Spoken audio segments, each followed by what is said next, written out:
Gusto mo bang ipaalam ko kay Drake ang nangyari, anak? Yes, Papa. Pero may ipapakiusap ako sa inyo. And please, sundin niyo na lang ang gusto ko. Anya. She was lying on the hospital bed. Matapos ang aksidenteng naranasan niya. Pasalamat siya sa Diyos dahil walang masamang nangyari sa kanya. Hindi sila napano ng kanyang anak. Pero nalulungkot naman siya sa kinahinatnan ng driver. Nasawi ito sa aksidente. Ano yun? Tanong ng kanyang papa na pumukaw sa kanyang pag-iisip. Gusto kong puntahan niyo siya. At sabihin niyong patay na ako. Malamig niyang sabi habang nakatingin sa ama. Hinihintay niya ang magiging reaksyon nito.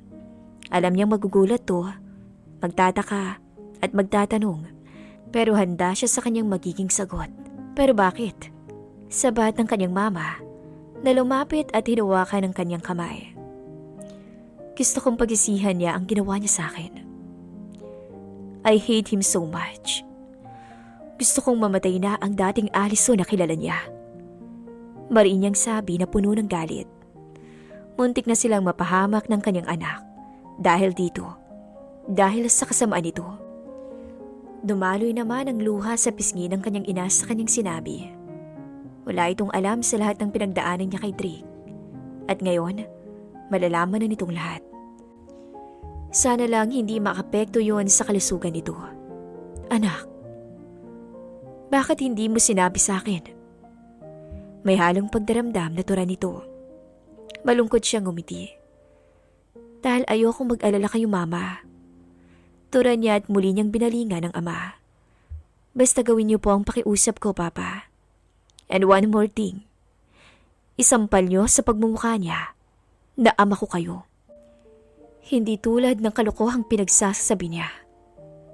Nagkatinginan ng kanyang mama at papa. Tumango naman ang kanyang mama bilang pagsang-ayon.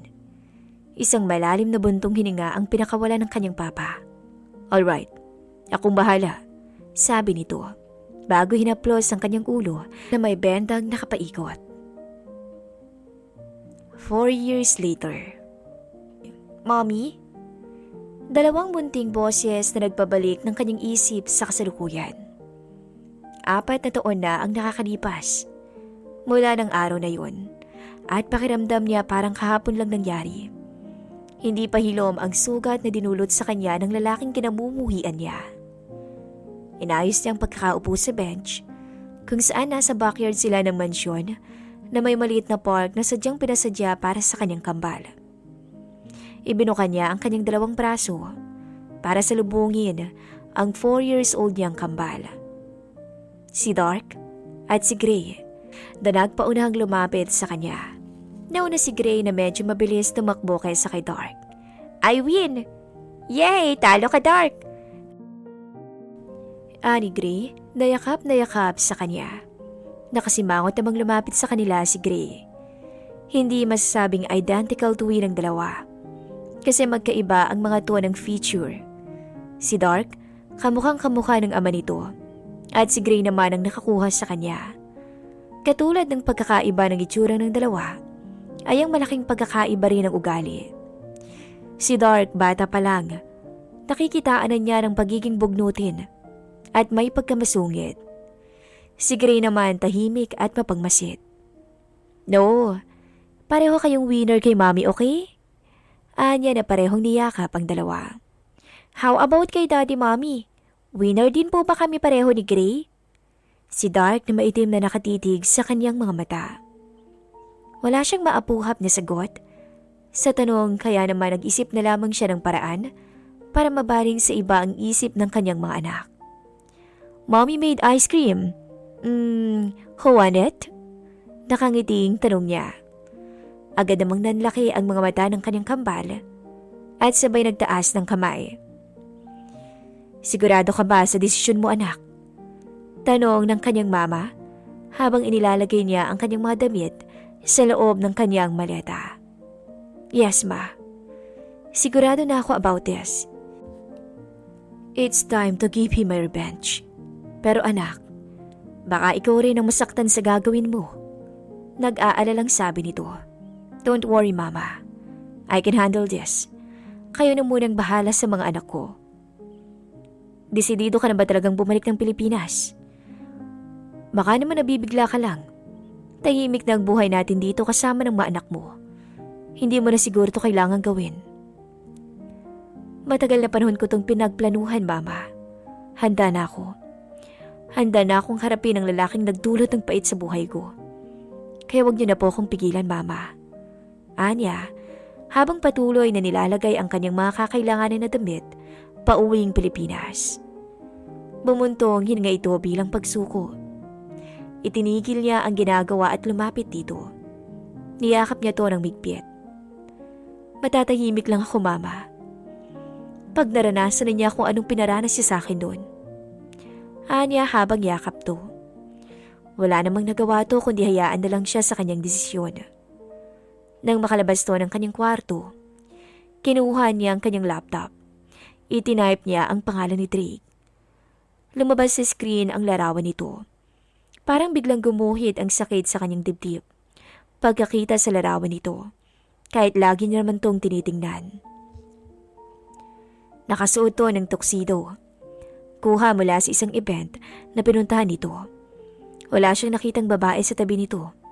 Hindi tulad noon na may katabi to laging babae na walang iba kundi si Amelia Tuazon. Seryosong mukha nito habang nakatingin sa kamera. At pakiramdam niya, parang nanunood hanggang kaluluwa niya ang titig nito. Ipinilig niya ang ulo para alisin ang nasa isipan. Binasa niya ang information na nakasulat sa ibaba ng larawan nito. At nalaman niya na nangangailangan to ng personal secretary. Napangiti siya. It's time, Drake Montiliano. It's time to see each other again. Anya, habang titig na titig sa mukha nito. Mainit na hangin, alikabok at sobrang traffic na tanghali ang sumalubong sa kanya. Ito siya ngayon.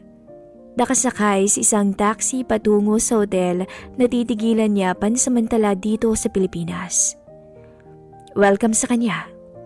It's been 4 years nang lisanin niya ang bansa. At ngayon sa kanyang pagbabalik, magkahalong lungkot at saya ang kanyang nadarama.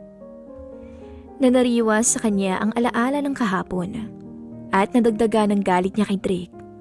Kung tuluyan silang napahamak ng kanyang anak sa car accident, wala sana siyang dalawang cute na kambal. Huwag mong sabihin na galit ka sa kanya. Dahil alam mo sa sarili mo na hindi naman siya nawala din sa puso mo. You still love him, Allison. Uwi ka naman ng munting tinig sa isip niya. Oo, tama. Kahit anong galit niya dito, hindi pa rin nawawala ang pagmamahal niya para dito. Pero kailangan niyong pigilan. Kailangan wag siyang magpakita ng emosyon, lalo na sa pagkikita nila ni Drake. Hindi na siya ang dating iyakin at mahinang Allison na kilala nito. Siya na ngayon, si Alexandra Laksamana.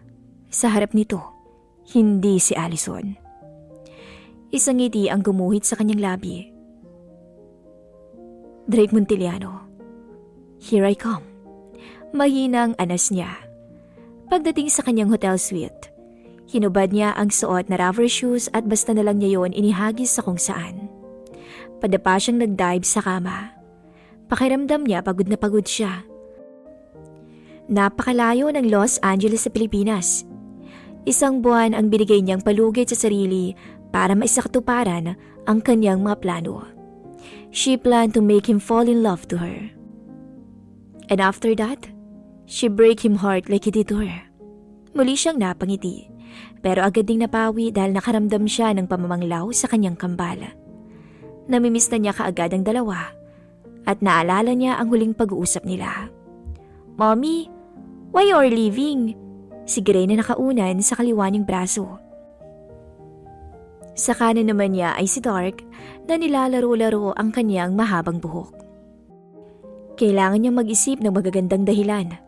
Hindi niya pwedeng sabihin na kaya siya aalis at babalik ng Pilipinas para makapaghiganti sa ama ng mga to.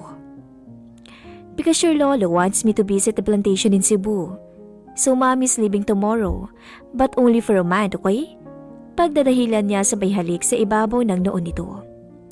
I'm sorry baby, but I need to do this para matahimik na si mommy. Makikita mo ba si daddy sa Philippines, mom? Please tell him I want to see him and I love him. Wika ni Dark. Nasamid siya sa sinabi nito. Kaya naman ilang beses siyang napaubo. Oh God. Naawa siya sa kanyang mga anak. Alam niyang nangungulila ang mga to sa pag-aaruga ng isang ama. Naalala niya isang araw. Umuwi ang kambal mula school na umiiyak dahil binuli ng mga classmates. Simula nung araw na yun, malimit nang magtanong ang dalawa kung nasa ng daddy ng mga to, kung bakit wala tong mga daddy. Paliwanag naman niya, nasa Pilipinas ang daddy ng mga to at separated na sila. Matatalino ang kanyang kambal, kaya nauunawaan ng dalawa ang sitwasyon nila. Sa kambal, si Dark ang malimit magbanggit sa daddy nito. At ngayon, ito na naman. Nagsalita na naman to ng bagay na napakahirap sagutin. Bilang tugon, hinalikan na lamang niya to sa ibabaw ng ulo. Lalong nadagdagan ng inis at galit niya kay Drake. Kung sana naging mabuti to sa kanya. Hindi sana ganito ang sitwasyon nila, kundi masaya sana ang kanyang mga anak, kapiling ang ama. Isang buntong hininga ang pinakawalan niya. So anong gustong pasalubong ng babies ko pagbalik ni mommy?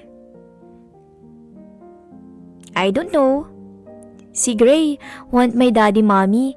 Pwede bang love mo na ulit si daddy? Si Dark. Oh gosh, Dark, ang sarap mong kurutin. Namalayan na lang niyang nakangiti na siya sa naaalalang huling pag-uusap nila ng kambal. Agad naman niyang nasa po ang muka at pinigilan ng pangiti. Hindi siya pwedeng kiligin. Galit dapat siya kay Drake. Drake, POV. Wala ka na bang gagawin kundi uminom ng alak gabi-gabi, anak? Move on, Drake. 4 na taon na ang nakakalipas. Nag-aalalang tura ng kanyang mama Arabella. No, mom. It's my fault. At habang buhay kong pagdudusahan ang nangyari. Tura niya sa lasing na tinig. Isinandig niya ang ulo sa pader. Habang nakaupo sa wooden tiles ng kanyang kwarto, hawak ang isang bote ng tikilya. Oh, son. Nangyari na ang nangyari. Pakawalan mo na ang sarili mo sa bangungot ng kahapon, anak. Sa tingin mo ba, masaya si Allison at ang mga anak niyo kung nasan man sila sa kalagayan mo ngayon? She's a good girl, anak. Kaya alam ko, gusto ka niyang maging masaya. I know, mom. She's a better person na hindi ko nakita noon. Puro sakit lang ang dinulot ko sa kanya. Enough, son. Please, pag nasa company ka, ayos ka. Mukhang wala kang dinadalang mabigat dyan sa dibdib mo. Pero pag ganitong gabi na at mag-isa ka na lang, nilulunod mo ang sarili mo sa alak. Dahil sa gabing mag-isa ko dito sa kwartong to, naaalala ko na nandito si Allison. Karaga ang anak namin. At ang mga imagination na yun ang pumapatay sa akin. Kaya gusto kong malango sa alak. Dahil gusto kong pagkahigang paghiga ko sa kamang yan. Tulog na agad ako, ma'am. Dahil ang sakit. Ang sakit-sakit. Anya, na hindi na napigilan ng sariling mapahugol-gol ang iyak. Lumuhod ang kanyang ina sa harap niya at niyakap siya. Isinandig ang ulo sa dibdib nito at ginantihan ang yakap nito. I miss her so much. I love her so much. Anya sa pagitan ng luha. Allison, POV. Pagkatapos ng mahabang pamamahinga, maaga siyang nagising kinabukasan para paghandaan ang muli nilang paghaharap ni Drake. Masigla siyang bumangon mula sa kama at ginawa ang routine niya tuwing umaga, ang pag-stretching. Pagkatapos pumasok na siya ng bathroom para maligo. Pagkatapos maligo, gamit ang kanyang favorite body wash at shampoo, lumabas na siya ng banyo at lumapit sa kanyang maleta na hanggang ngayon hindi pa rin niya nailalagay sa closet. Pero siguro, hindi na rin niya yon kailangang gawin dahil pag nakapasok siya sa company ni Drake, ang mansyon na pag-aari ng kanyang papa ang tutuluyan niya. Kinuha niya mula sa maleta ang magiging outfit niya ngayong araw. Simple but elegant, pati ang heels na susuotin niya. Nang maisuot ang outfit niya, nagpahid naman siya ng makeup na hindi ginagawa ng dating Allison. Naglagay siya ng maskara. Kinortihan niya ang kanyang kilay, eyeliner, foundation at ang pinakahuli, red lipstick. Hinayaan na lamang niyang nakalugay ang kanyang lagpas balikat na buhok. Nang makitang perfect na ang kanyang muka, isinuot niya ang kanyang nagsisilbing pansamantalang pantakip sa kanyang mata, eyeglasses at handbag. Perfect. Nakangiting sabi niya habang nakaharap sa salamin. It is gonna be fun, Mr. Drake Montiliano. Simulan na ang palabas. Montiliano Tower. She sighed deeply. Parang naulit ang araw na una siyang tumapak sa Montiliano Tower. Ang araw na naging simula ng kalbaryo niya. At ito na ulit siya ngayon. Nakatayo sa labas ng mataas na building. Pero iba ang dahilan niya ngayon. Siya naman ang magbibigay ng sakit kay Drake. Inayos niya ang sarili bago pumasok sa isang malaking saluming pinto na binuksan ng guard para sa kanya. Thank you, Anya. Nakangiting lumapit siya sa receptionist na siyang receptionist din na naabutan niya 4 years ago. Inayos niya ang kanyang salamin sa mata bago nagsalita. Good morning, bati niya. Gumanti naman to ng ngiti na mukhang hindi na siya nakilala. Aplikante? Tanong nito sa pagitan ng pagngiti. Yes, maikling tugon niya. Alright, follow me. Sabi nito na tumayo mula sa desk nito at nagpatiunang lumakad. Sumunod naman siya. Pagdating nila sa waiting area, may 5 aplikante siyang naabutan. Upo ka muna. Darating na si chairman at any moment. Siyang personal na mag-i-interview sa inyo. Nakangiting sabi ng receptionist. Okay, thank you. Tugon niya. Hi, I'm Maria. Wika ng babaeng katabi niya na isang aplikante din. Maganda ito at mukhang hindi nalalayo ang edad sa kanya. Nginitian niya ito bago siya nakipagkamay dito. Wow, beautiful name like you. Puri nito sa kanya. Thank you. Maikling tugon niya. Alam mo ba, kinakabahan ako kasi masyado daw istrikto si Mr. Montiliano. At higit sa lahat, napakagwapo pa. Sabi nito na parang kinikilig pa. Oo, napakagwapo nga. At higit sa lahat, napakasama ng ugali. Gusto sana niyang idagdag pero sinarili na lamang niya. Tutugon na sana siya nang makarinig siya ng footstep na papalapit sa kinaroroonan niya. Nayuko niya ang ulo, kasabay ng pagkabog ng malakas ang kanyang dibdib. Ano daw? Nayuko niya ang ulo, kasabay ng malakas na pagkabog ng kanyang dibdib. Relax lang dapat siya. Dapat hindi siya makaramdam ng ganito. At kahit hindi niya tingnan kung sino ang nagmamay-ari ng mga footstep na yon na tumutunog habang lumalakad palapit sa kanila, alam niyang walang iba yun kundi ang lalaking kinamumuhian niya. Pinanatili lamang niyang nakayuko ang ulo hanggang makita niyang isang pares ng black leather shoes na pwede nang panalaminan. Tumigil yon sa tapat niya. Di ba matapang ka na? Go, Alison. Labanan mo ang kaba mo. Matagal na panahon mo itong pinaghandaan. Good morning, sir. Pakinig niyang sabay-sabay na bati ng mga kasama niyang mga aplikante. Bukod tanging siya lamang ang hindi bumati. Good morning. Tugon ng baritonong boses na pamilyar sa kanya na kahit kailan hinding-hindi niya makakalimutan. At kasunod nun ay ang papalayo nitong yabag. Nakahinga lamang siya ng maayos at naitunghay ang kanyang ulo nang wala na to sa harapan niya. Hey girl, anong nangyari sa'yo at para kang naistatwa? Si Maria na curious na nakatingin sa kanya. Nothing. Maikling tugon niya. Alam mo bang sa'yo lang nakatingin si Mr. Montiliano? Siguro dahil ikaw lang ang hindi bumati tumingin sa kanya. Ganun ba? Miss Maria Reyes? Come inside. Tawag ng babaeng nakasuot ng office attire na nakatayo sa pinto ng isang silid. Good luck sa akin. Ani Maria bago tumayo. Good luck. Turan niya dito. Tumango naman to sa kanya bago pumasok sa silid na kinaroroonan ng babaeng tumawag sa pangalan nito. Ito na ang pinakahihintay mo, Alison.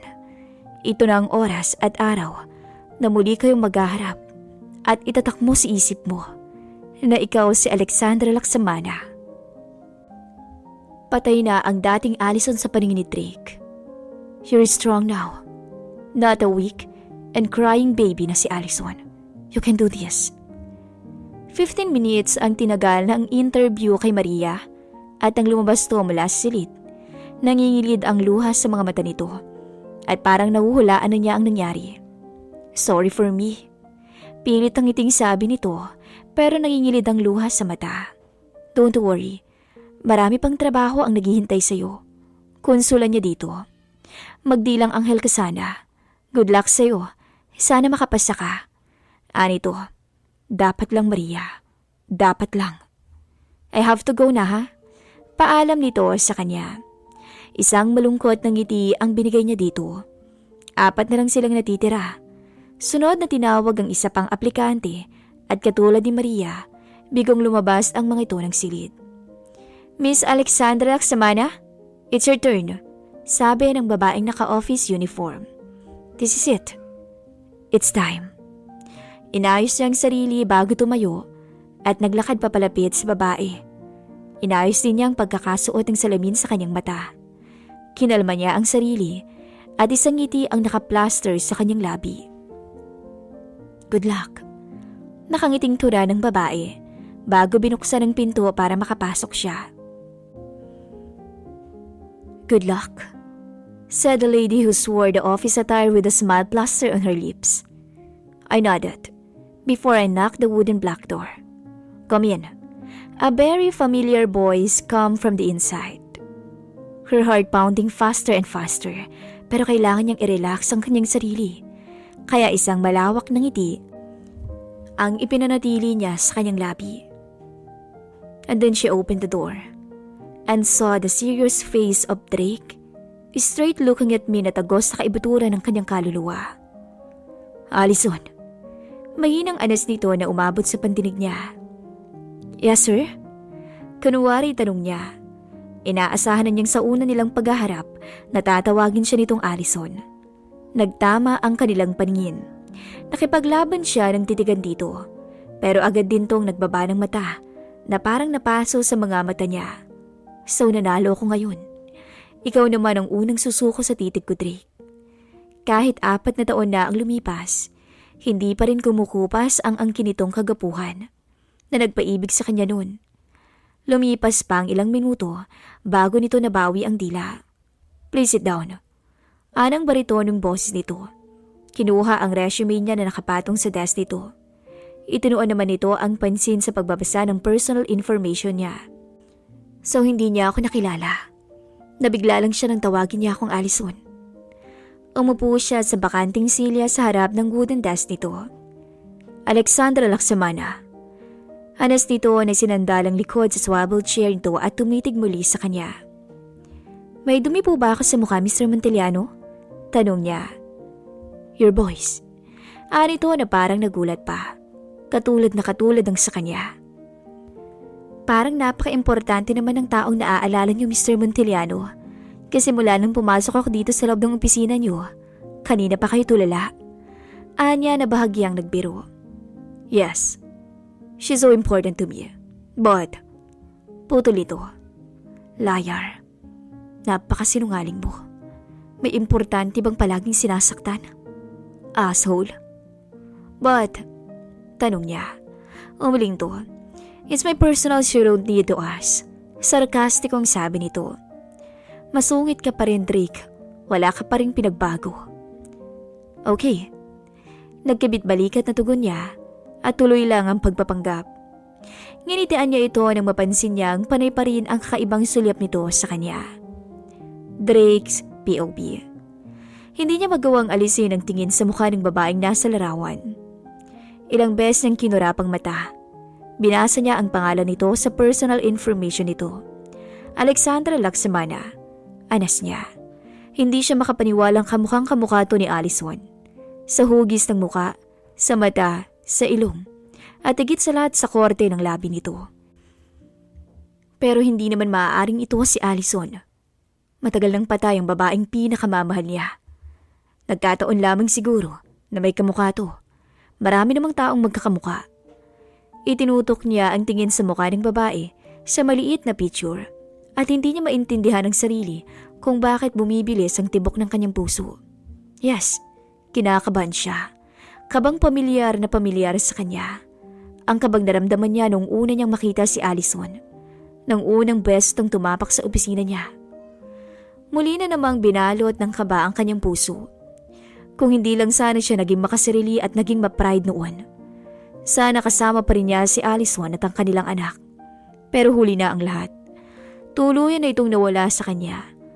At sa pagkawala at pagkamatay nito, namatay rin ang kanyang puso. Nangilid ang luha sa kanyang mata. Hanggang ngayon pinagdudusahan pa rin niya ang nangyari. At deserve naman niya yun. Dahil siya ang may kasalanan ng lahat. Pinigil niyang tumulo ang kanyang luha at huminga ng malalim. Inalis niya ang tingin sa larawan. It's time para papasukin na niya ang huling aplikante. Ilang sandali pa, narinig niya ang mahinahong katok at lalo namang bumilis ang tibok ng kanyang puso. Inalis niya ang bara sa kanyang lalamunan bago nagsalita. Come in. Ilang sandali pa. Bumukas ang pinto at pumasok ang babaeng nagpatigil sa pintig ng kanyang puso. Looking at the lady who the same look-alike of Allison. Hindi niya kayang ipaliwanag ang kanyang nararamdaman. Para siyang napunta sa ibang daigdig na silang dalawa lamang ng babae ang naroroon. Parang bumaba si Allison galing sa langit at napunta sa kanyang opisina. Pero nagkakamali siya ng iniisip. Hindi ito si Allison. Dahil ang Allison na kilala niya hindi ganito manamit. At lalong hindi ganito kumilos. At higit sa lahat, walang suot na salamin sa mata. Pero kahit anong pilit niyang itanggi sa kanyang sarili, hindi maitatatuwang kamukhang kamukha ito ni Allison. Allison? Mahinang anas niya na umabot naman sa pandinig nito. Yes, sir. Nakakunot ang noong sagot ng babae. Hindi siya sumagot. Nagtama ang kanilang mata at sa pagtatamang yun, pakiramdam niya may sumuntok sa kanyang dibdib. Ang mga matang yun. Gustong kumilos ng kanyang mga paa, lapitan to at yakapin. Pero hindi naman niya maaaring gawin yun dahil hindi ito si Allison. Matagal nang patay ang babaeng pinakamamahal niya. Una siyang nagbaba ng tingin dahil hindi niya kayang salubungin ang nangaarok nitong mga mata. Pakiramdam niya ay napapaso siya nito. Ilang minutong naghari ang katahimikan sa pagitan nilang dalawa. Nakabawi lamang siya nang mapansin niyang nakatayo pa rin to sa may pinto. Please sit down. Anas niya. Agad naman tong sumunod. Umupo ito sa bakanting silya sa harap ng wooden desk niya. Pinagmasdan niya pati kilos at klase ng pag-upo nito. Ingat na ingat at hindi nawawala ang poise. Lihim siyang napailing. Pareho lang ang mukha nito sa mukha ni Allison, pero sa kilos ibang-iba. Clumsy kumilos si Allison at walang kahit konting arte sa katawan. Unlike the lady in front of him, maarte at ingat na ingat sa pagkilos. Isinandal niya ang likod sa swivel chair. Alexandra Laksamana. Turan niya na hindi inaalis ang tingin sa mukha nito.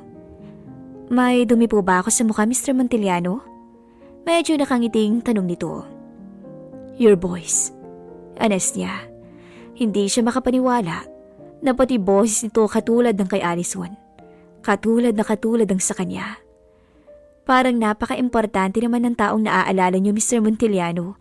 Dahil simula nung pumasok ako dito, sa loob ng opisina ninyo, kanina pa po kayo nakatulala. Turan nito sa pabirong tinig. Yes, she's important to me but... Anya na hindi na tinuloy pa ang sasabihin. But?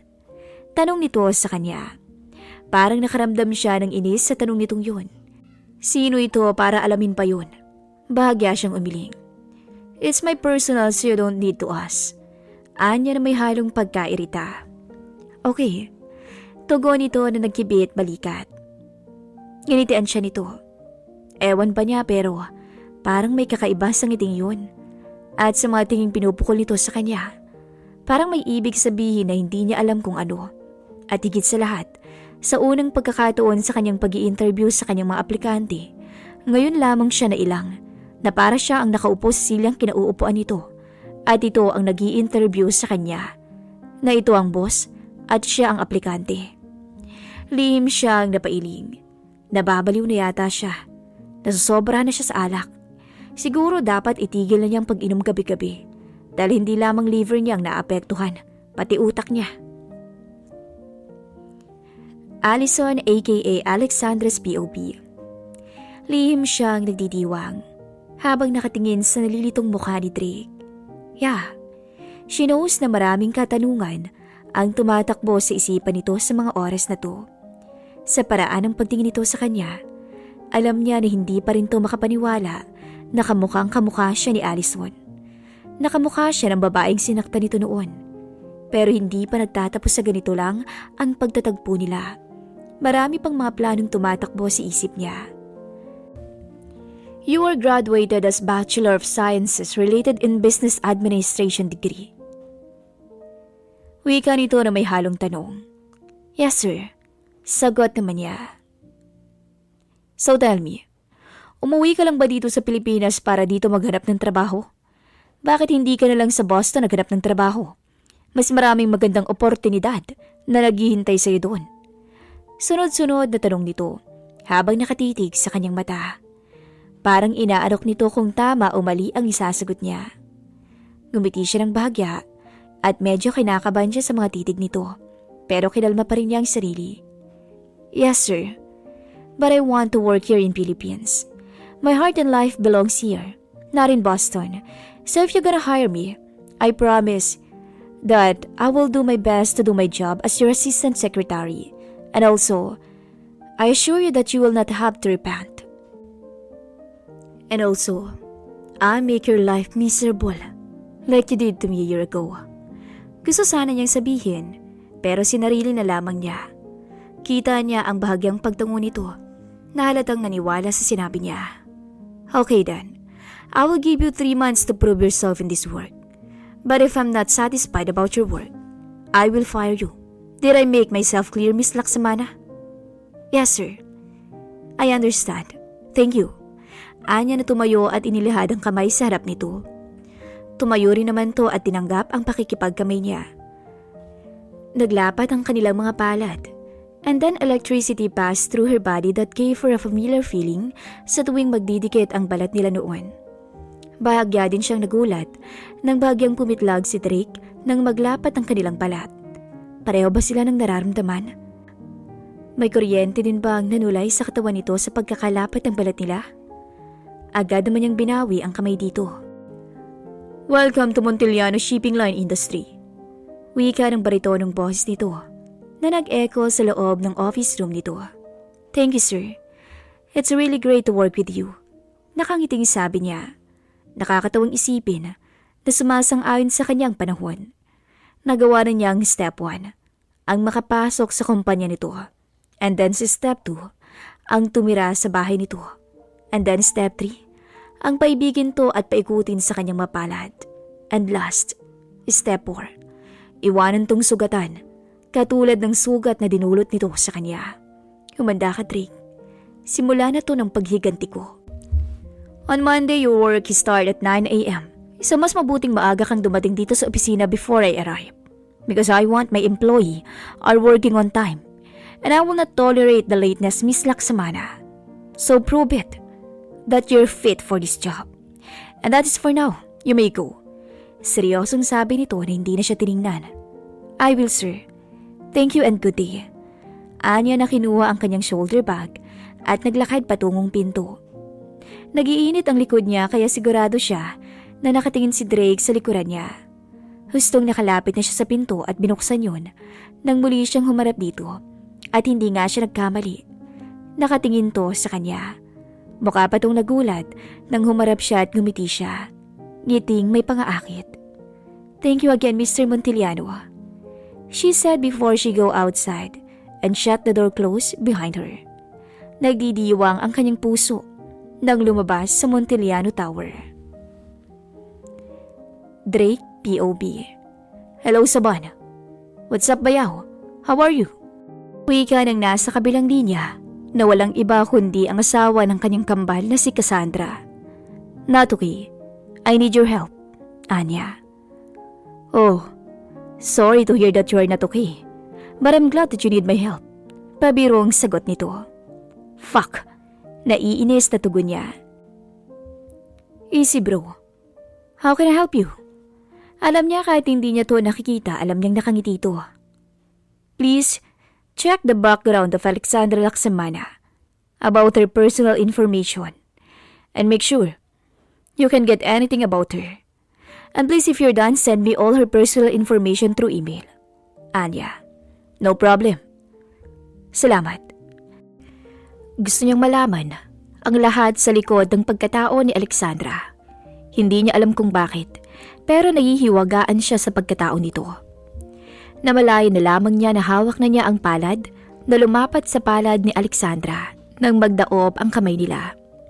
Hindi niya mapaniwalaan ang sarili sa nangyari.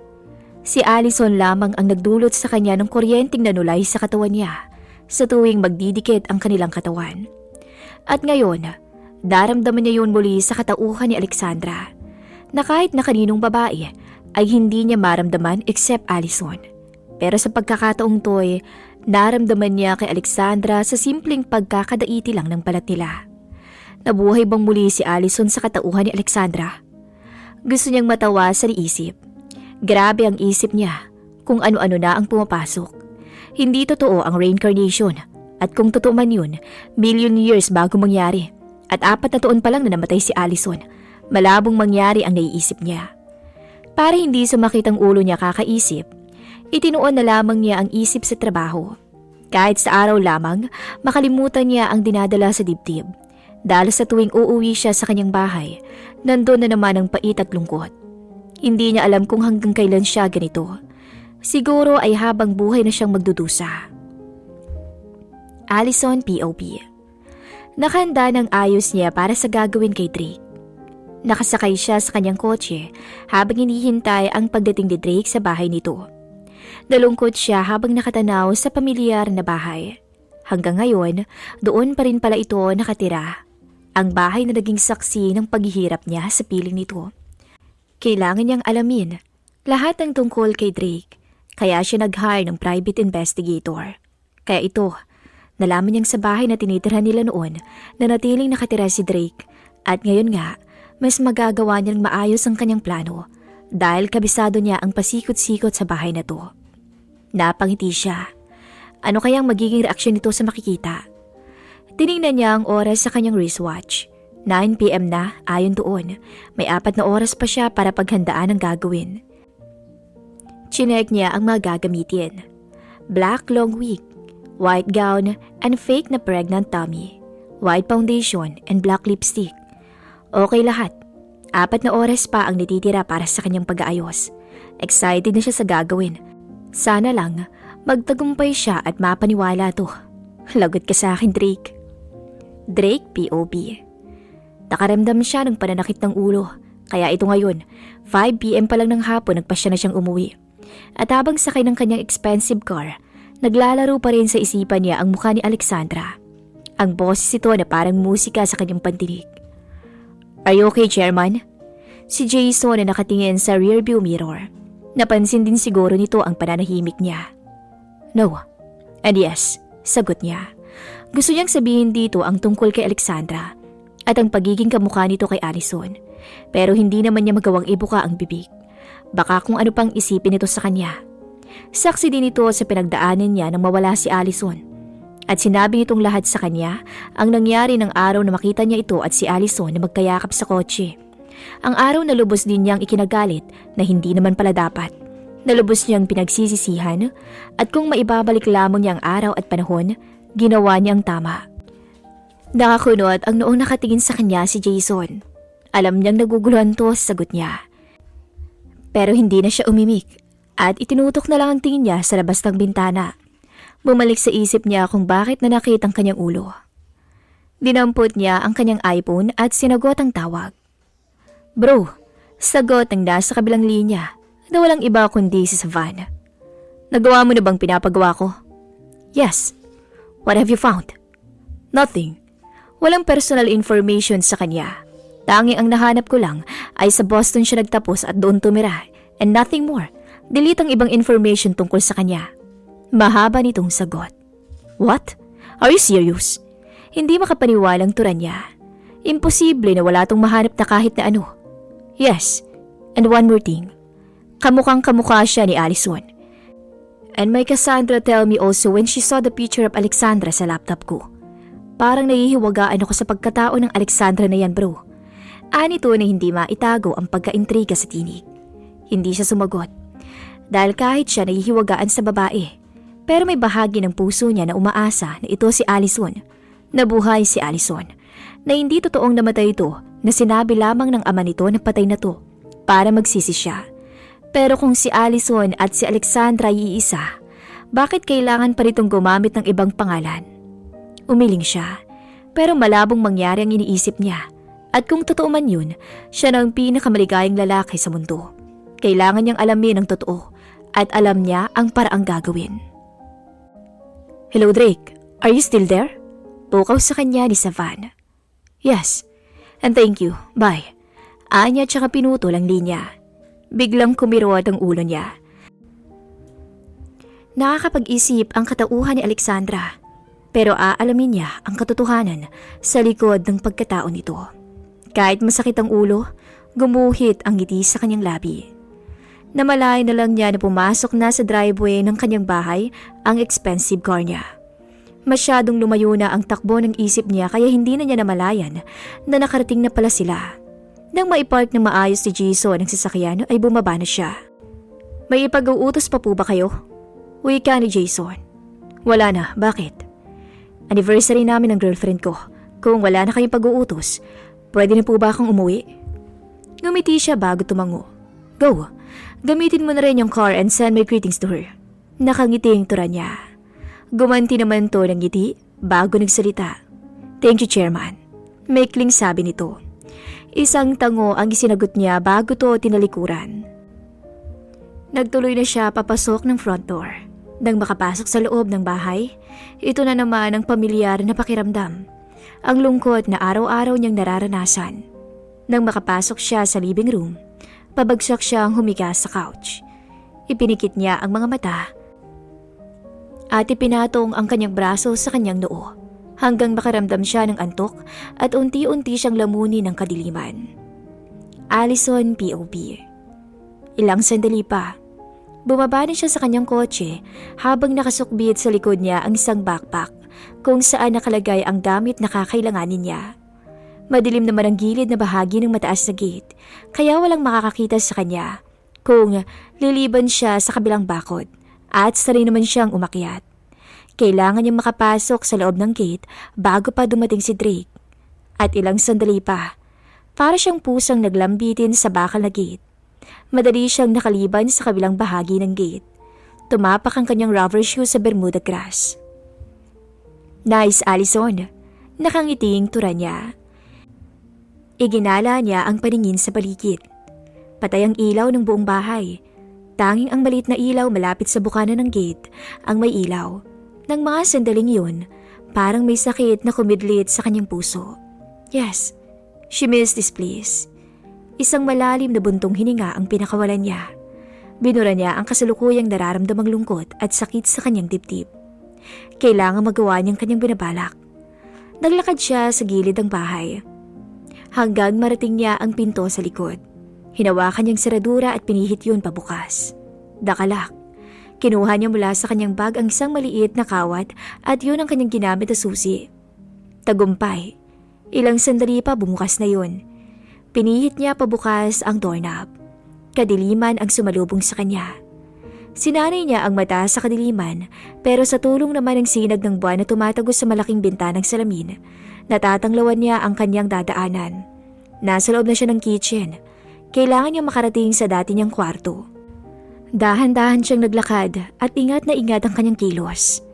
Pero sadyang hindi siya inayunan ng pagkakataon.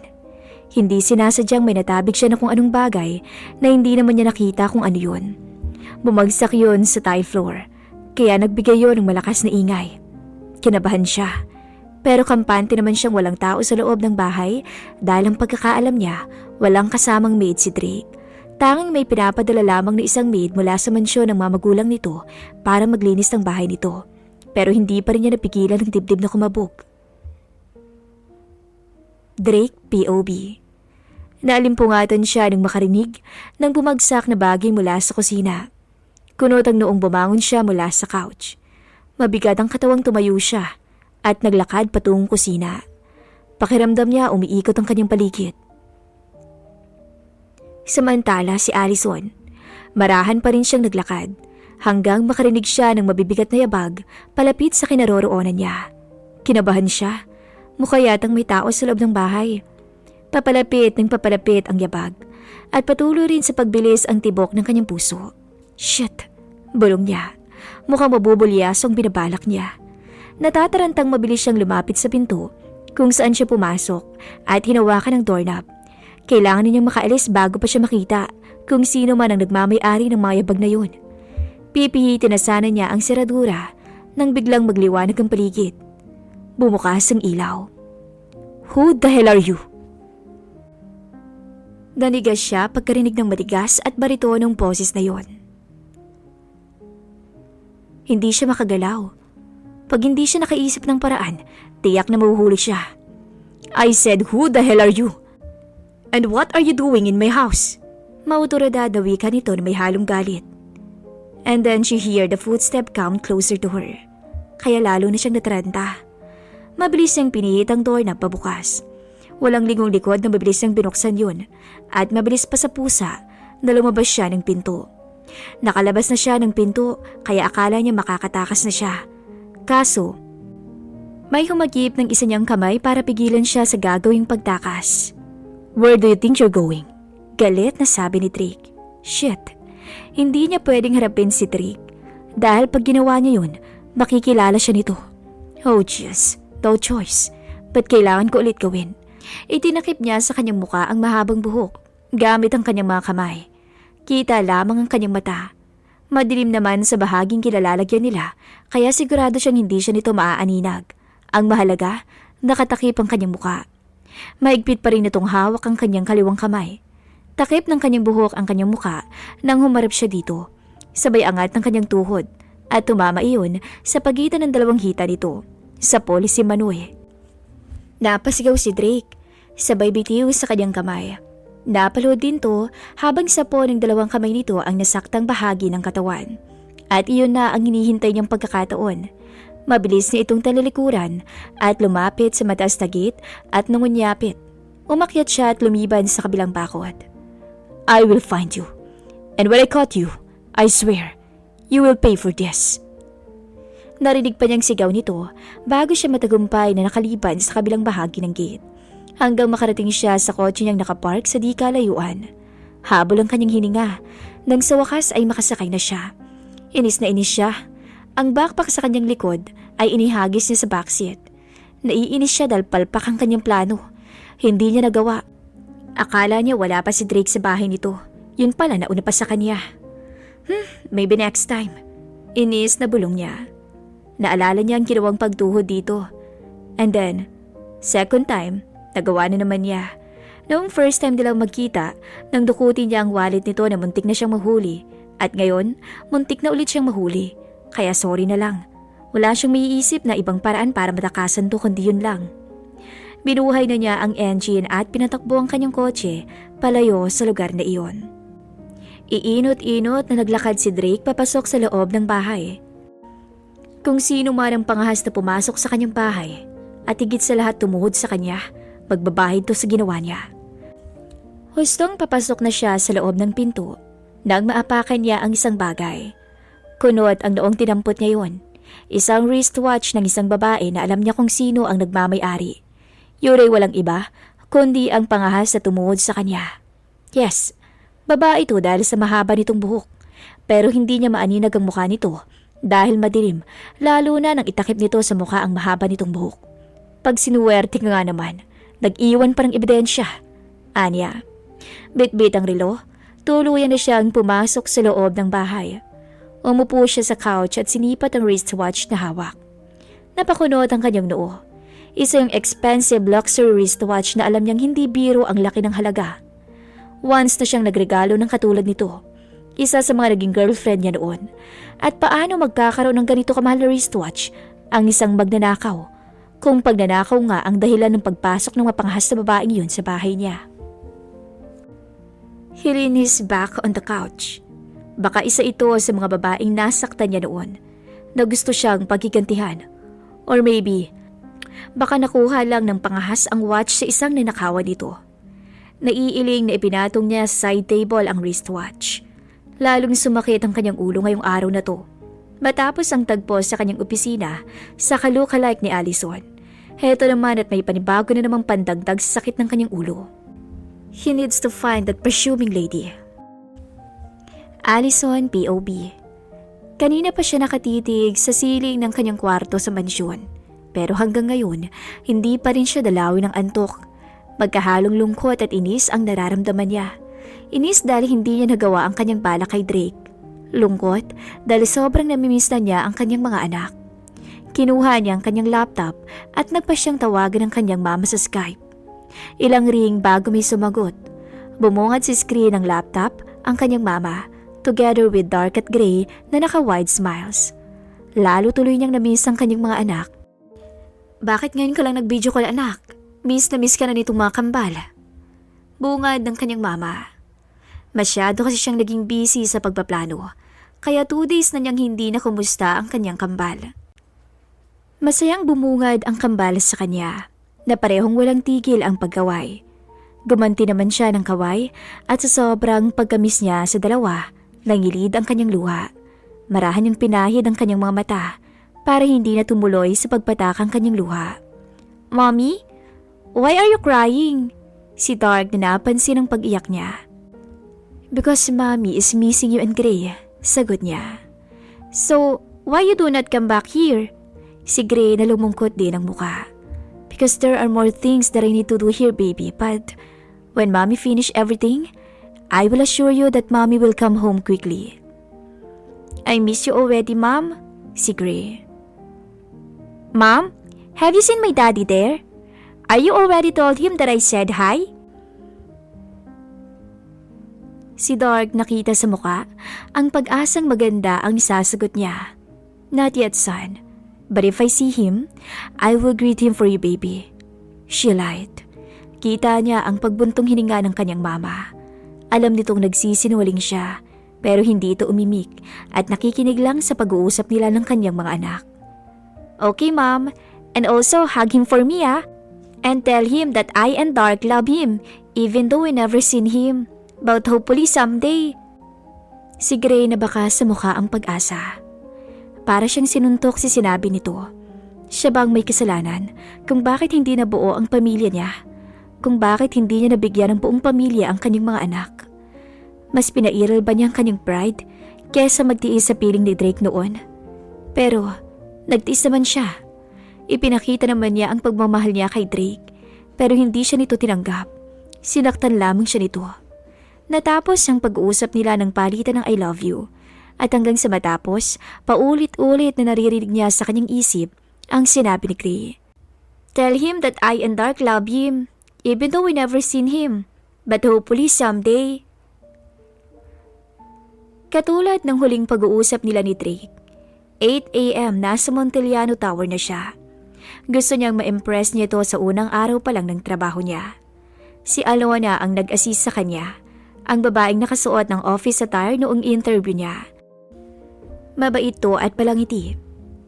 Here is your office, like I said. You have your own and you see that door. Turo nito sa isang pinto sa loob ng kanyang magiging office. Konektado yan sa office room ni Chairman, kaya kung kailangan kanya, madali kang makakapunta. Walang masyadong trabahong naiwan ng dating sekretary ni Chairman. So, maghintay ka na lang kung may papagawa siya sa'yo. Nakangiting sabi nito. Salamat. Nakangiting tura niya. Welcome. Good luck sa first day mo. At isa pa nga pala, mag-iingat ka kay Chairman. Minsan pa iba-iba siya ng mood. Minsan masungit, minsan mabait. Pero lalo siyang gumagwapo pag galit. Nito na animoy kinikilig. Oo naman, hindi mo na kailangan paalala dahil alam ko na. Alam ko nang masungit siya at gwapo, pero mapait, never ako dyan. Gusto sana niya sa tinig ang salitang yun sa kanyang isipan, pero sinarili na lamang niya. "Don't worry, I can handle that," she said. "Okay, see you at lunch." Paalam nito bago siya iniwan. Nang mapag-isa, iginala niyang paningin sa loob. Hindi yun gaanong kalakihan na nakukulay ng puting pintura ang wall. Lumapit siya sa malalaking salaming bintana at sumilip sa labas nun. Napakataas ng kinalalagyan niya. Kita niyang buong paligid mula sa itaas. Halos naging singliit lang ng box ng sapatos ang mga sasakyan na nag-uunahang tumakbo sa mahabang road sa ibaba. Lumipat ang tingin niya sa nakapinid na pintong karugtong ng office room ni Drake. Lumapit siya dun at natukso yung buksan. Marahil wala pa naman si Drake sa office nito dahil maaga pa naman. Binuksan niya ang pinto at pumasok sa loob. Tumambad sa kanya ang pamilyar na silid kung saan pangalawang beses silang nagharap ni Drake 4 years ago. Nang puntahan niya ito at sabihing buntis siya, ang araw na naging simula ng kanyang kalbaryo. Brown painted ceiling and white painted wall brown wooden desk na ang nasa likod ay black swivel chair at sariling sofa seats. Nakala mo nasa loob ka na ng living room ng isang mansyon. White tiles floor na pwede ka nang madalamin sa kalinisan. Inilingan niyang paningin sa paligid ng silid hanggang mapadako ang tingin niya sa isang nakapinid na brown painted door. Naglakad siya patungo doon at natuksong buksan ang malaking pinto. Nang gustong mabuksan, tumambad sa kanya ang isang bakanting kama na nasa center ng silid. Gray and white ang kulay ng wall na nagbigay ng kakaibang ganda sa silid. Sa gilid naman ay ang malalaking mirror window na tanaw ang mga nagtataasang building sa labas. Hindi niya mapigilang humanga sa nakita at ayos ng silid. Pati terno ng kulay nito tugmang-tugma, pati sa bed cover. May sariling kwarto si Drake sa loob ng pisina nito. Siguro pag sobrang tambak ang trabaho nito at ginagabi na, dito na to nagpapalipas ng magdamag. Noong mga panahong magkasama pa sila at madalas hindi ito nagpapakita sa kanya, dito rin kaya ito tumitigil. Marahil hindi, baka kay Amelia ito pumupunta. Pagkaisip sa pangalan ng babae, ay pakiramdam niya kumulo ang kanyang dugo, nahalinhina ng panibugho. Pero wala na siyang karapatan na maramdaman yun. Ipinilig niya ang ulo para alisin ang mga bagay na tumatakbo sa kanyang isipan. Inabala na lang niya ang kanyang sarili sa pag-aaral sa loob ng secret room ni Drake. Kaya naman hindi niya napansin ang nilalang na lumabas mula sa isang nakapinid na pinto at ngayon ay amazed na nakatingin sa likuran niya. "Who gave you the permission to come inside in my private room?" The cold and husky voice said behind her na muntik na niyang ikatalon. Hindi siya makakilos. Pakiramdam niya para na naman siyang nahuli sa akto na may ginawang masama. Katulad ng muntik na siya nitong mahuli nang pasukin niya ang bahay nito.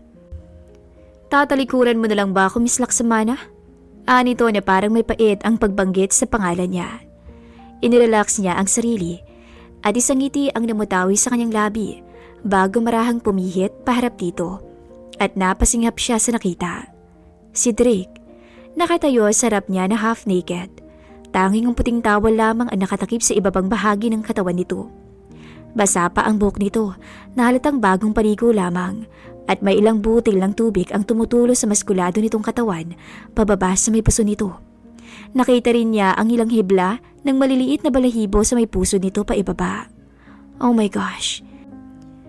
Ayaw na niyang isipin dahil kinikilabutan siya at higit sa lahat, lalong tumindig ang balahibo niya dahil halos wala pang isang dipa ang layo nito sa kanya. Nag-init ang kanyang muka at alam niyang kasimpulan na yon ng tumbito at dumako naman ang mga mata niya sa pagitan ng dalawa nitong hita. Sumagi sa isip niya ang ginawa niyang pagtuhod dito. "Are you done to studying my body, Miss Laksamana?" Sarkastikong pukaw nito sa kanya. "Or you want to see more? Just say it, and I will do it for you. I'm gonna take off this towel." Dagdag nito na hindi nawawala ang smirk sa labi, sabay hawak ng towel na nakabalabal sa bewang nito. No. Awat niya na pulang-pula na ang pisngi. Nahihiyang ibinilik niya ang tingin sa mukha nito. "I'm sorry, Chairman. Go ahead." Anya na aktong maglalakad na palabas. Nang hawakan nito ang kanyang kamay, At muli ay napapitlag na naman siya sa kuryenteng nanulay sa kanyang ugat nang maglapat ang kanilang mga balat. Bakit ka nagmamadali? If you want, pwede ka dito hanggang makapagbisa ko. He said sounds like he tried to tease her with a smirk on his face. Nakikipag-flirt pa to sa kanya? Pwes, di yan i-epekto sa kanya. Pero sige, patulan natin. Malandi siyang ngumiti. Kung ito ang nais ni Drake, pagbibigyan niya. Mas pabor pa nga ito sa kanya dahil mas madali niyang magagawa ang kanyang mga plano. Pero gosh, wag lang talaga nitong tatanggalin ang towel sa katawan nito at tiyak hindi na niya kakayanin yun. Are you trying to tease me, Chairman? Turan niya na hindi nawawala ang ngiti sa kanyang labi pero tumatambol naman sa kaba ang kanyang dibdib. Naiinis siya sa kanyang sarili dahil hanggang ngayon hindi pa rin nawawala ang kabog ng dibdib niya pagkaharap to. Hindi na rin siya nag-abalang agawin ang kanyang braso sa pagkakakapit nito kahit na nga ba kakaiba ang nagiging dulot noon sa kanyang katawan. Bigla namang nagbago ang ekspresyon ng mukha ni Drake. Bigla din itong bintawan ng kanyang braso. No, please not like that. Get out and don't you ever come back here again. Tura nito na nagiba na ang timbre ng boses. Nagtaka naman siya sa tono ng pananalita nito. Kanina lang, sinusubukan nitong makipag-flirt sa kanya. Ngayon naman, agad-agad gusto na siya nitong paalisin sa room nito. Grabe, nakakapagtaka ang taong katulad nito na napakadaling magbago ng mood. Okay, Chairman. I'm sorry again. Nakangiti pa rin turan niya. Bago ito tinalikuran at paglabas niya ng room, nawala ang ngiti sa kanyang labi at naging isang guhit na lang ang kanyang labi. She hates him. She hates him so much. No, you're not. You love him. You love him until now, Allison. Don't deny it to yourself. The little boy said inside her mind. Pero hindi niya yun pinansin. Gusto na niyang magawa ang balak sa lalong madaling panahon para makabalik na siya sa Boston at makapiling ang kanyang mga anak. Sa buong maghapon ng kanyang unang araw, halos hindi rin sila nagpangkita ni Drake. Tanging through email lamang to nagpapadala ng mensahe sa kanya. Kung may papagawa ito o ipag-uutos sa kanya, pakiwari ba niya iniiwasan siya nito na hindi dapat mangyari, kaya kailangan niya mag-isip ng paraan para mapalapit dito. Maya-maya lang, biglang nag-beep ang kanyang laptop. One email mula kay Drake. Give me your phone number so I can call you anytime if I have something to ask you when we are not here in the office, Miss Laksamana. Nagkibit balikat siya bago nag-type. Okay, Chairman. Here's my number. Hinintay niya ang reply nito pero walang reply and then may pumasok na idea sa kanyang isipan. Nagsimula siyang mag-type. What about your number, Chairman? Can I get yours? Nagsimula siyang magbilang habang hinihintay ang reply nito. Tumalon ang puso niya. Nang tumunog ang laptop, agad niyang binuksan ang email mula dito. I have yours. So don't need to get mine. Get back to work. Naiinis na sinara niya ang laptop. Sabay irap, nakala mo yun si Drake. Bastard. Naiinis na turan niya. Sabay buhay muli ng laptop na sakto namang may one email uling dumating. Nakasimangot na binuksan niya yun. Nakailang kurap siya habang nakatingin sa screen at maya-maya pa, isang ngiti ang gumuhit sa kanyang labi. Nag-send ng number si Drake. Nakailang kurap siya habang nakatingin sa screen at maya-maya pa, isang ngiti ang gumuhit sa kanyang labi. Let me start my second plan. Nakangiting bulong niya. Wala silang imika ni Alexandra habang nasa biyahe. Marami pa ring katanungan ang tumatakbo sa kanyang isipan. Nakatutok lamang sa mahabang kalisada ang mga mata niya habang malayo naman ang binabagtas ng kanyang isipan. Bahagya niyang sinulyapan ng babae na nakatanaw sa labas ng bintana ng kotse. Tangi ang suot lang ni salamin sa mata ang pinagkaiba nito kay Allison and the rest wala na. Nasa ganoong pag-iisip siya nang mag-ring ang kanyang iPhone. Dinampot niya iyon and then he pressed the call button. Drake, she's alive! Bungad agad ni Savan sa kabilang linya. Bumilis ang tibok ng kanyang puso sa narinig. Huh? Tanong niya na lalong bumibilis ang tibok ng kanyang puso. Allison, she is still alive, Drake. Pinuntahan ko yung ospital na pinagdalhan sa kanya noon. And I confirm na buhay siya. At sabi pa ng doktor na nag-assist sa kanya noon, himalang hindi si Allison na pinsala sa aksidenteng yun at ang pinagbubuntis niya. Naipreno niyang bigla ang kotse. Hindi siya makapaniwala sa narinig. Nilinga niya si Alexandra na nagulat sa ginawa niyang pagpreno. And one more thing, Drake. May pakiramdam ako na si Alexandra at Allison ay iisa. Dagdag di saban sa kabilang linya. Yeah. Tanging nasabi na lamang niya, sabay putol ng linya. Okay ka lang ba? Narinig niyang tanong ni Alexandra. Tiningnan niya ito. Ramdam niyang nagiinit ang kanyang mga mata. Tanda ng nais kumawala ng namumuong luhang gustong kumawala doon. Pero pinigil niya ang sariling umiyak.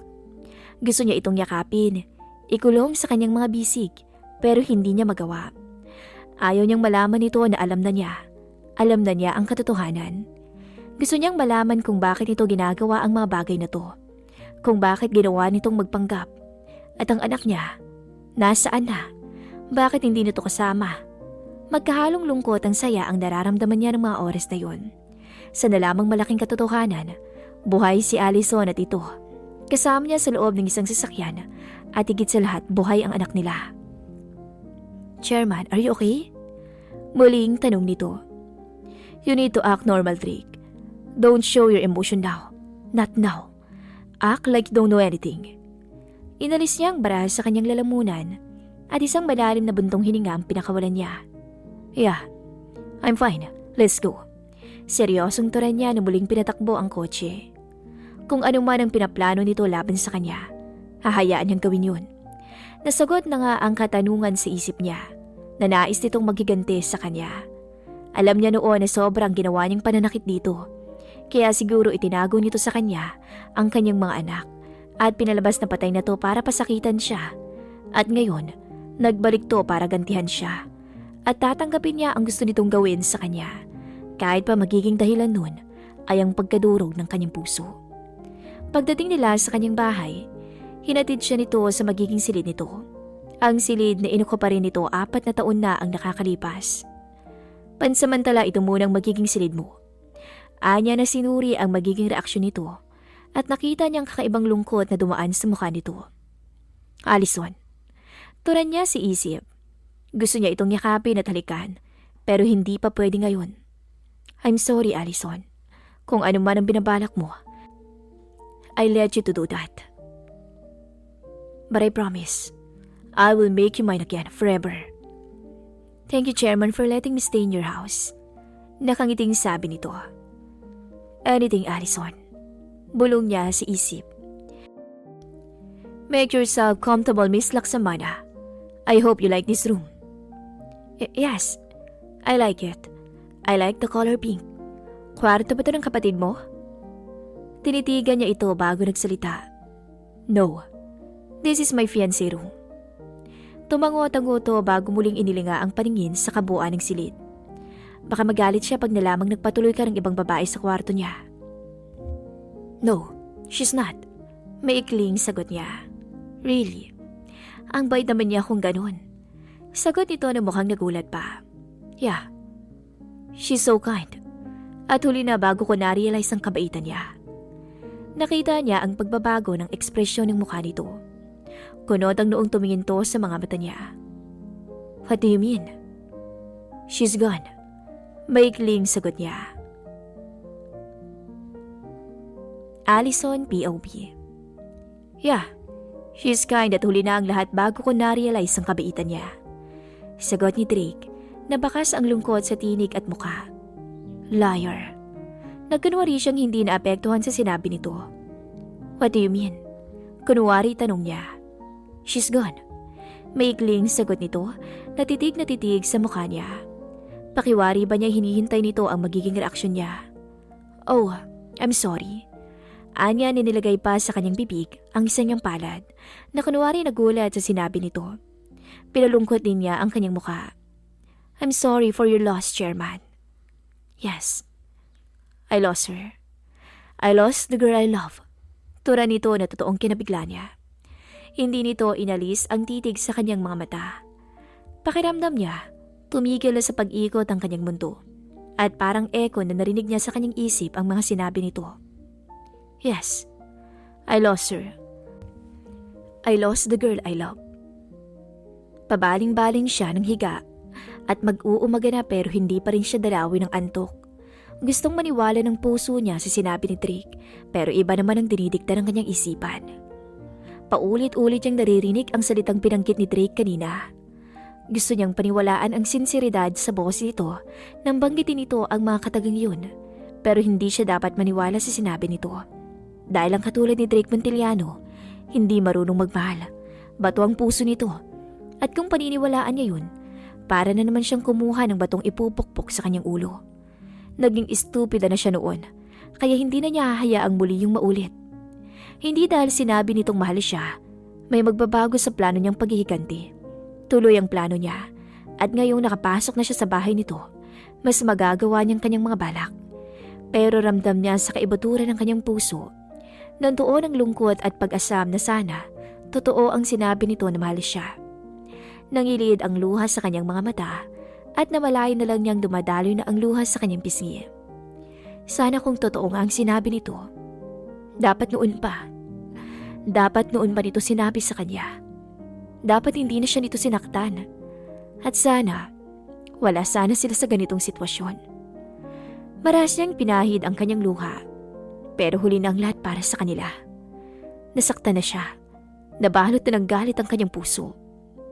Pinigil niya ang muling pagpatak ng luha sa kanyang pisngi. Hindi na dapat siya umiyak. Hindi na dapat pumatak ang luha niya para kay Drake. Nangako ni siya sa kanyang sarili na magiging malakas at palaban siya at hindi magpapatalo dito. At higit sa lahat, hindi magpapatalo sa bugso ng kanyang damdamin. I hate you, Drake. You are the nightmare of my life. Turan niya sa isip. Ipinikit niya ang mga mata at pinilit linisin ang kanyang utak.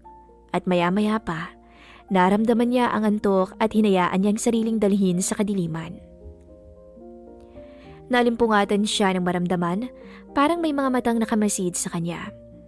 Bagya niyang minulat ang mga mata at nakita niya si Drake na nakaupo sa gilid ng kama habang nakatunghay sa kanya. I love you, Allison. And I miss you so much.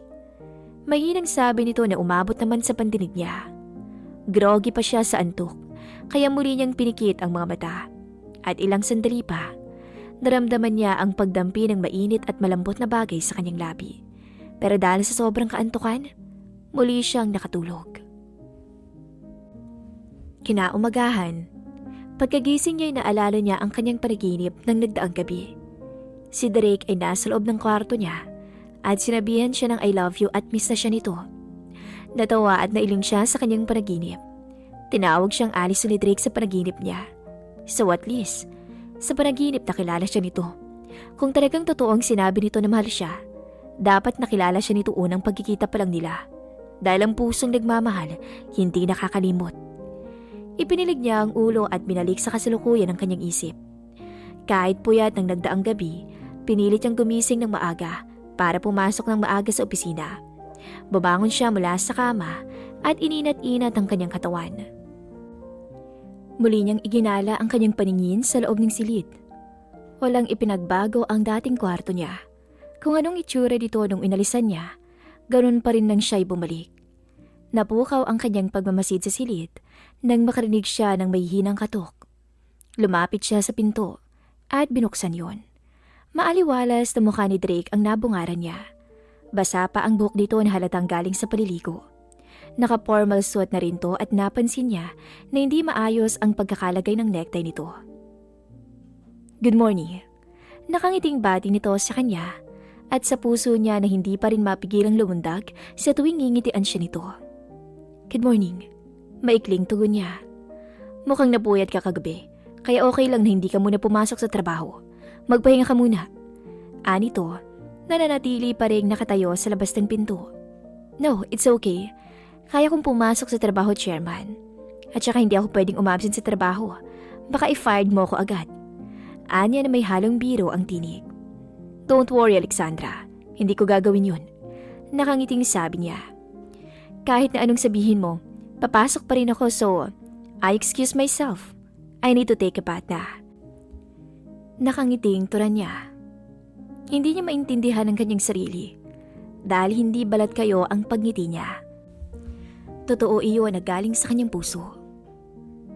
Nadadala siya sa mga ngiti nito. Okay, I'll wait for you. Anito, ha? No need, Chairman. I can go by myself. Anya, pero kunwari lang ang pagtanggi niya. Susubukan niya kung talagang magpipilitong hintayin siya. No, say no. I'll wait for you downstairs, Miss Laksamana. Anito bago akmang tatalikuran na siya nang pigilan niya to. Wait. Pigil niya. Pumihit naman to paharap sa kanya. Why? Nakangiting tanong nito. Hindi naman siya tumugon. Lumapit siya dito at inabot ang necktie nito at inayos. Para naman tong nabigla sa ginawa niya. Sa tangkad dito, halos mabali na ang leeg niya sa pagdingala. Nang matapos siya, dumako ang mata niya sa mukha nito habang hawak pa rin ang necktie nito. Nakatingin pala to sa kanya, kaya ang siste, nagtama ang kanilang paningin. Halos isang dangkal rin ang layo ng kanilang mukha sa isa't isa. Samot-saring emosyon ang nakakita niya sa mga mata nito. At sa mga sandaling yon, sa pagtatama ng kanilang paningin, saglit siyang nakalimot. Nalinhinan ng pananabik ang kanyang puso at hindi niya maipaliwanag kung bakit. Kung bakit parang ganun din ang nakikita niya sa mga mata nito. Parang iisang emosyon ang nadarama nila. Unti-unting bumaba ang mukha nito sa mukha niya. Pero hindi siya kumilos para umiwas, kahit alam niya kung ano ang nais nitong gawin. Nanatiling nakapako ang mata niya sa mga mata nito hanggang tuluyang maglapat ang kanilang labi. And then the spark flies. Ipinikit niya ang kanyang mga mata at kusang tumaas ang kanyang mga braso para ipaikot sa batok nito. Wala rin siyang ibang naririnig, kundi ang palitan ng kabog ng kanilang mga puso na parang isang musika sa kanyang pandinig. Hanggang maramdaman niya ang pagyakap ng mga braso nito sa bewang niya. Ramdam niya ang kilos. Ramdam niya ang pananabik sa bawat kilos ng labi nito sa labi niya, na parang ayaw na nito ang matapos ang mga sandaling yon. Ginanti niya ang halik nito na lalong nagpanabik dito. You hate him, Allison. Why you letting him to kiss you? Sita ng munting isip na nagpabalik sa kanyang katinoan. Mabilis siyang kumalas mula sa pagkakayakap niya at bagya itong itinulak palayo sa katawan niya. Iniko niya ang ulo dahil parang hindi niya kayang salubungin ang mga mata nito. I'm sorry. Narinig niyang mahinang tura ni Drake. You don't have to say sorry.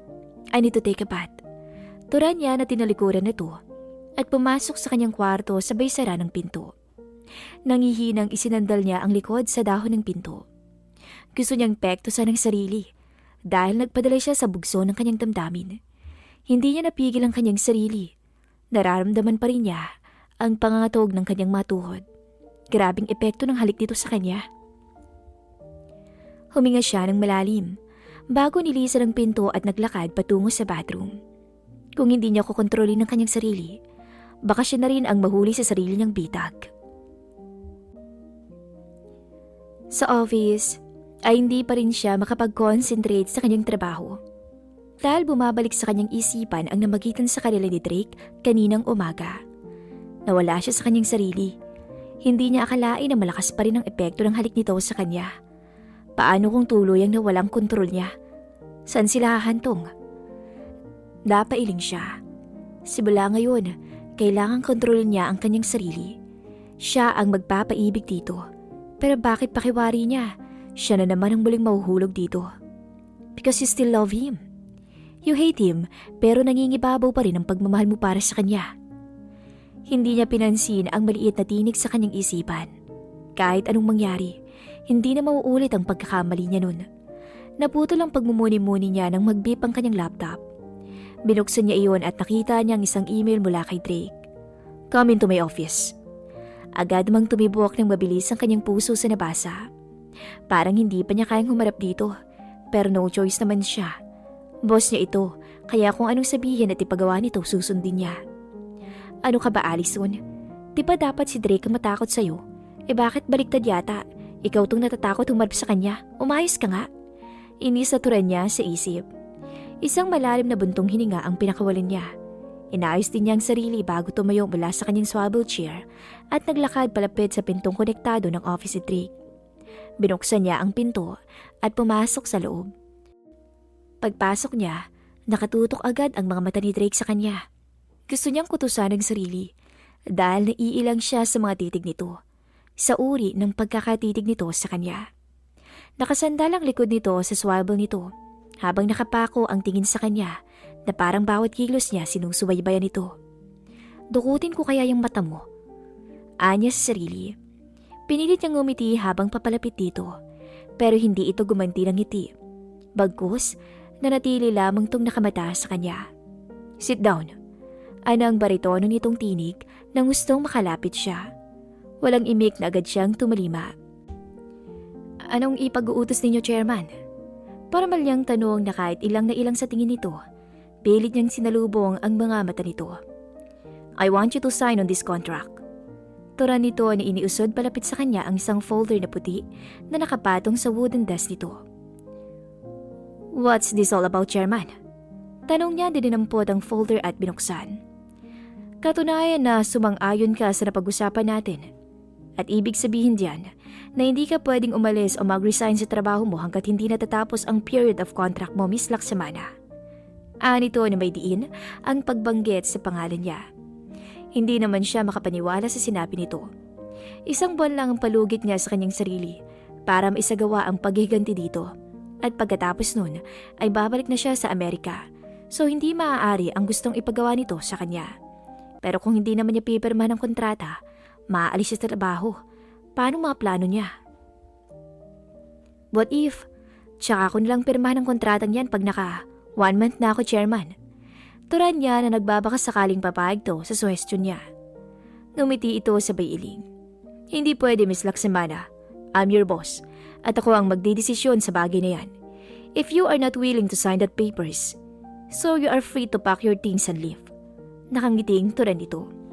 Namilog naman ang mga mata niya sa sinabi nito. No, you can't do this. Anya si isip. Okay, fine. I'll sign this. Talo ng turan niya na dinampot ang ballpen at pinirmahan ng kontrata. Hindi naman niya nakita ang kakaibang kislap na dumaan sa mga mata ni Drake dahil sa mga papeles na katuon ang atensyon niya. Hindi rin niya nakita ang pagguhit ng makahulugang ngiti sa labi nito. Iniabot niya ang folder dito nang matapos niyang pirmahan. Nakangiti naman ito yung tinanggap. Paano kung hindi ko matapos ang kontratang yan at mag-resign ako ng bigla? Tanong niya. You can't do that, Miss Laksamana. Dahil pag ginawa mo yan, pwede kitang kasuhan dahil sa hindi mo pagtupad sa kontratang pinirmahan mo. What? You can't do that, Mr. Montiliano. Namimilog ang mga matang turan niya. Yes, I can, Miss Laksamana. Because I need to protect my company. Nakangiting sabi nito. Okay, fine. Kung wala na kang ipapagawa, pwede na ba akong bumalik sa pwesto ko, Chairman? Anya na may diin ang pagsasalita. Yes, you are, Miss Laksamana. Anito na makulog ang ngumiti sa kanya. Tumayo na siya at tatalikuran na sana ito nang muli itong magsalita. Ganyan bang pagtrato mo sa boss mo, Miss Laksamana? Aalis ka nang hindi malang nagpapaalam? Muli siyang humarap dito at pilit na ngumiti. Oh, I'm sorry, Chairman. Will you please excuse me? Patuyang tura niya. Okay, go ahead. Sagot nito na naglalaro pa rin ang kakaibang ngiti sa mga labi na lalo niyang kinakainis. Mabilis na siyang tumalikod at nagtuloy-tuloy sa pinto at walang lingong likod na lumabas sa opisina nito. Drake POB. I'm sorry, Allison. But I need to do this. Hindi ko nahahayaang makawala ka pa sa akin. Ibabalik ko ang dating ikaw sa paraang alam ko. Alam ko at ramdam ng puso ko. May natitira pang pagmamalasakit ng puso mo. At gagawin ko ang lahat, maibalik lang ulit ng buo ang pagmamahal mo. Turan niya si isip. Nang tumugon ito sa halik niya, alam niya mahal pa siya nito at ramdam niya iyon. Kaya kinailangan niyang papirmahin to sa isang kontrata. Kailangan itong tapusin ang 3 buwang binigay niya. Dahil sa 3 buwang yun, sisiguruhin niyang babalik ang pagmamalis sa kanya ni Allison. Mabubuo ang pamilya niya kasama ito at ang anak nila. Buburahin niya ang galit na bumabalot sa puso nito laban sa kanya. Hihilumin niya ang sugat sa puso nito na dulot ng pagiging makasarili niya noon. Higit sa lahat, gustong-gusto na rin niyang makita ang kanyang anak. Kung nanggaling sa Boston si Allison, ibig sabihin, naroroon ang kanyang anak. Nasasabik na siyang makita to. Malaman kung babae ba to o lalaki. Sino ba ang kamukha? Siya o si Allison? 4 na taon ang nakalipas. Ibig sabihin, 4 na taon na rin ang mga to. Alam kaya ng anak niya na buhay pa ang daddy nito? Gusto rin kaya siya nitong makita katulad niya? Hindi niya mapigilan ng sariling malungkot dahil lumaki ang anak niya nang hindi niya nasubaybayan. Hindi niya nakita nang una ito maglakad at magsalita. Hindi niya ito nakaraga nung sanggol pa lang to. Hindi niya narinig ang una nitong iyak at unang ngiting gumuhit sa maliit nitong labi. Pero magkagayon man, wala siyang karapatang magalit kay Allison sa ginawa nitong paglayo sa kanyang anak. Dahil kung may dapat sisihin, siya iyon dahil hindi niya pinaniwalaan ang pag-ibig na sinabi nito sa kanya. Pero ngayon, itatama niya ang kanyang pagkakamali. Aayusin niya ang lahat sa pagitan nila ni Allison kahit paharangan siya nito ng sibat. Hi, Alexandra, can I sit here? Si Alona nang inuso ang bakanting silya sa tabi niya. Bitbit nito ang isang tray na may lamang pagkain. Lunch. Kaya eto siya at nasa loob ng cafeteria habang kumakaing mag-isa. Nilitian niya ito bago nagsalita. Sure, may ikiling sagot niya. Agad naman tong tumalima at umupo sa bakanting silya. Ipinatong nito ang tray sa ibabaw ng lamesa. Yan lang bang kakainin mo? Tanong nito na inginuso ang apple at tinapay sa kanyang plato. Oo, bakit? Nakangiting tanong niya. Sus Marios, Alexandra, diet ka pa ba ng lagay na yan? Kalahati lang ng katawan ko yung katawan mo eh. Super sexy mo na, kaya no need nang mag-diet ka pa. Sabi nito sabay subo ng pagkain sa spoon nito. Natawa naman siya sa sinabi nito. Totoo naman na kalahati lang ng katawan nito ang katawan niya dahil chubby ito. Slim naman ang katawan niya at nagpapasalamat siya dahil kahit nagkaroon na siya ng anak, nanatili pa rin na fit ang kanyang katawan kahit hindi siya active sa pag-eehersisyo. Sapat na sa akin to, try mo rin, biro niya. Pandalas naman agad to sa pag-iling. Naku, hindi ko kaya. Alam mo na, matako kasi ako. Never kung kayang ganyan lang ang kainin ko. Ani to habang umunguya. Oo nga eh. Halata. Natapos ang lunch nila sa walang katapusang pagkukwentuhan ni Alona na hindi na yata naubusan ng pagkwento. Pagbalik niya sa kanyang office, nakita niya ang 3 emails sa kanyang laptop galing kay Drake. Book for 2 tickets, Miss Laksamana. May kailangan akong asikasuhin sa Palawan. And you as my secretary, you have to come with me. Where are you? Why don't you reply? Miss Laksamana. Nagsimula siyang mag-type. Yes sir, right away sir. Napangiti siya. Magandang pagkakataon din to para magkalapit sila ni Drake. She need to make him fall for her when they are in Palawan. Then suddenly, another mail came from. Okay. Thank you, Miss Laksamana. Drake POB. What? Is that true? Allison is still alive?